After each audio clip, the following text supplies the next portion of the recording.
안녕하세요. 자연TV의 이자연입니다. 오늘은 우리 아이 말 잘하는 아이로 키우는 방법 중에서 스피치 내용을 어떻게 구성하면 더 풍성한 스피치가 될 수 있는지 그 방법에 대해서 구체적으로 알려드리도록 하겠습니다. 사실 아이들에게 어떤 것에 대해서 이야기 좀 해봐 아니면 발표 좀 해볼래? 라고 했을 때 아이들이 굉장히 짧은 내용만 딱 말하고 입을 닫는 경우, 아니면 질문을 했을 때 네, 아니요, 이렇게 여기 대답에서 멈추고 딱 입을 닫을 때 답답하셨던 적 있으시죠? 왜 더 풍성하게 이야기를 이끌어 나가지 못할까? 라고 고민하셨던 분들 많이 계실 겁니다. 사실 아이들은 마음속으로나 머릿속으로는 많은 이야기들을 하고 싶은 그런 마음은 있습니다. 속으로는. 하지만 그 이야기들을 어떻게 구체적으로 스피치에 담아야 하는지, 그 내용에 담아야 하는지에 대해서 그 구체적인 방법을 모르기 때문에 사실 그 이야기들을 말로 표현하지 못하는 경우도 있거든요. 자, 어떻게 하면 우리 아이의 스피치 내용을 풍성하게 그리고 알차게 구성할 수 있는지, 어떻게 도와주면 될지 오늘 구체적으로 알려드리도록 하겠습니다. 첫 번째는 경험과 느낌, 그리고 주장과 근거를 세트로 묶어서 항상 이야기하도록 연습을 시키는 겁니다.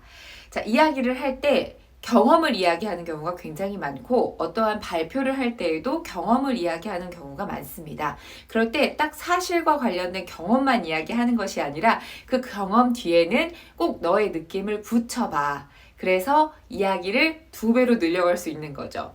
주장을 할 때에도 어떤 주장을 하지만 말고 그거에 대한 근거를 적어도 2개 이상은 생각을 해서 꼭 그 뒤에 붙여봐 라고 아이들에게 습관화 그리고 연습을 시키는 겁니다. 자꾸 그렇게 말하는 연습을 해봐야 이게 몸에 붙고 어떤 이야기를 할 때 딱 짧게 거기서 멈추는 것이 아니라 끝까지 좀 풍성하게 끌고 나갈 수 있는 습관이 생기는 거거든요.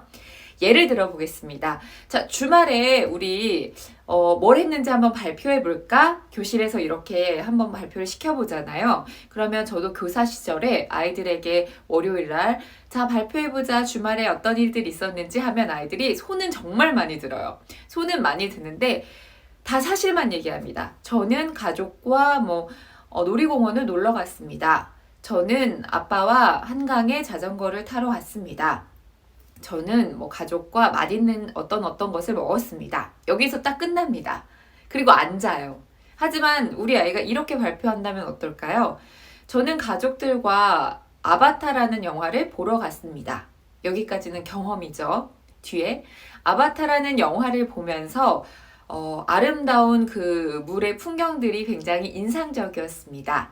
그리고 가족의 끈끈한 사랑과 가족을 아끼는 그런 소중한 마음들을 담은 내용을 보면서 나도 가족을 좀 더 사랑하고 아끼는 마음을 가져야겠다라고 생각했습니다. 라고 하면 이야기가 더욱더 풍성해지고 완성도가 더 높아지는 그런 발표를 할 수가 있습니다.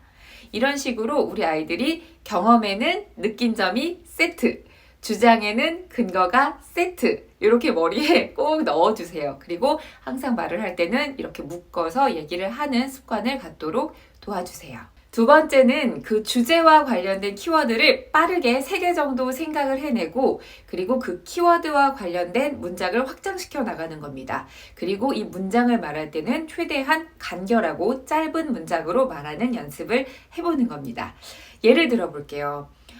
가족이라는 주제가 아마 아이들에게는 굉장히 그래도 좀 편안한 주제가 아닐까 싶습니다. 자, 그러면 가족과 관련된 키워드 3개를 빨리 떠올려 볼까? 라고 하면 대부분 아이들이 그 가족 구성원들을 얘기를 할 겁니다. 그렇다면 그것도 좋아요. 아빠, 엄마, 동생. 이렇게 3가지 키워드를 뽑았어요. 그러면 이 키워드에서 하나씩 확장을 시켜 나가면서 거기에 문장을 한 2문장, 3문장 다는 겁니다. 이렇게 해서 구조를 연습을 하는 거예요. 자, 아버지라는 키워드에 붙여서 이야기를 해보면, 저는 먼저 아버지를 소개하겠습니다. 저희 아버지는 저와 항상 잘 놀아주십니다. 캠핑을 자주 다니는데 캠핑을 가서 아버지가 구워주신 고기는 정말 맛있습니다. 저는 아버지와 주말에 놀러 다니는 것, 캠핑 가는 것이 제일 좋습니다.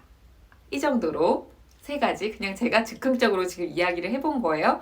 두 번째로 어머니를 소개하겠습니다 하고 어머니와 관련된 떠오르는 느낌이나 경험들 이런 거를 간결하고 짧게 3문장 정도. 동생도 마찬가지로 이렇게 하면 아주 빠르게 즉흥 스피치에서도 풍성한 내용, 그냥 저희 가족은 몇 명입니다. 누구누구입니다. 이렇게 하고 끝나는 스피치가 아니라 좀 더 나의 경험도 들어가 있고 그리고 그 키워드를 순서대로 구성을 하면서 굉장히 일목요연하게 풍성하게 내용을 담을 수 있는 연습을 할 수가 있습니다. 글쓰기를 할 때 왜 브레인스토밍을 하잖아요.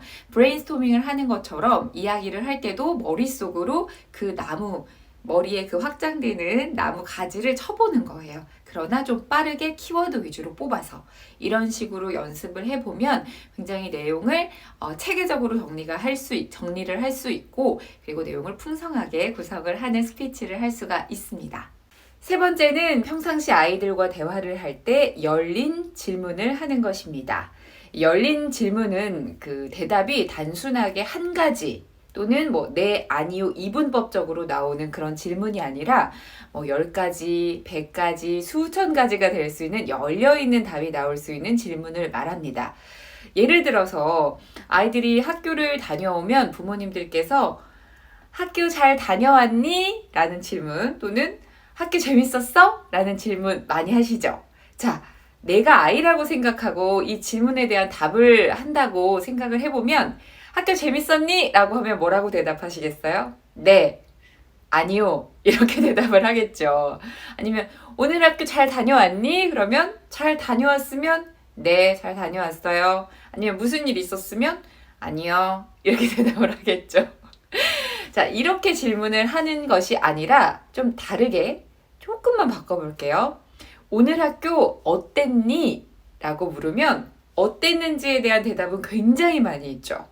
오늘 학교에서 재미있었어요.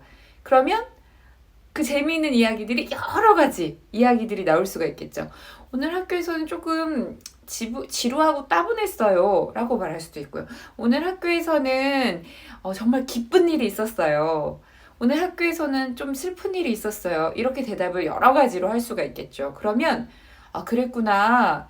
어떤 일 때문에 그랬니? 라고 물어보면 또 아이가 그 이야기에 대해서 또 막 신나서 얘기를 하겠죠. 예를 들어 오늘 학교 어땠니? 그러면 기뻤어요. 재밌었어요. 그랬구나. 어떤 일 때문에 기쁘고 재밌었어? 이러면 아이가 예를 들면 피구를 체육 시간에 했는데요.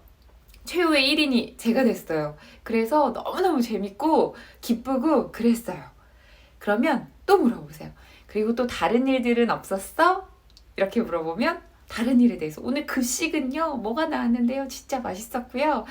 이거는 맛이 없어서 안 먹었고요. 점점 더 아이들이 이야기를 많이 하기 시작합니다.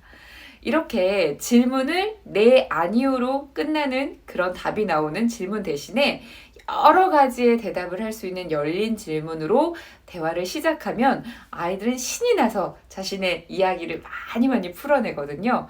이렇게 많은 이야기들을 풍성하게 해보는 그 대화 속에서, 그 경험 속에서 아이들은 그 말주머니를 채워갈 수 있는 힘, 이런 것들을 가져갈 수 있습니다. 자, 그럼 우리 아이 말 잘하는 아이로 키우는 방법, 스피치 내용 구성면 정리해 보겠습니다. 첫 번째는 아이에게 경험과 느낌, 주장과 이유를 세트로 묶어서 말하는 습관을 기르게 도와줍니다. 두 번째는 키워드를 중심으로 이야기를 확장시켜 나가는 연습을 해봅니다.